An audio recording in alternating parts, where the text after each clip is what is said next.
নমস্কার বন্ধুরা, আজকে এসেছি অনুষ্ঠান বাড়ির মতো পটল চিংড়ি রেসিপি নিয়ে। তোমরা কিন্তু আমাকে অবশ্যই কমেন্ট করে জানাবে আমার কেমন হয়েছে এই রেসিপিটা। তো চলো দেখে নাও। প্রথমে আলুগুলোকে ভেজে তুলে নেব লাল লাল করে, তারপর পটলগুলো ভেজে নেব, চিংড়ি মাছগুলো হালকা করে ভেজে নেব।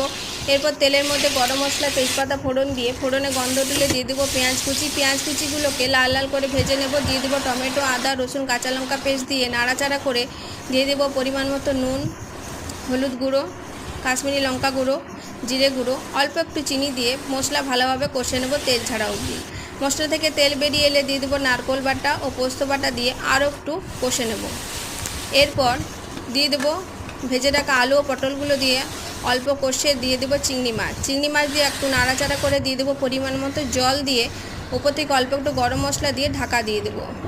এরপর ঢাকা খুলে আলু সিদ্ধ হয়ে গেলে উপর থেকে ঘি ছড়িয়ে নামিয়ে পরিবেশন করো পটল চিংড়ি। নমস্কার।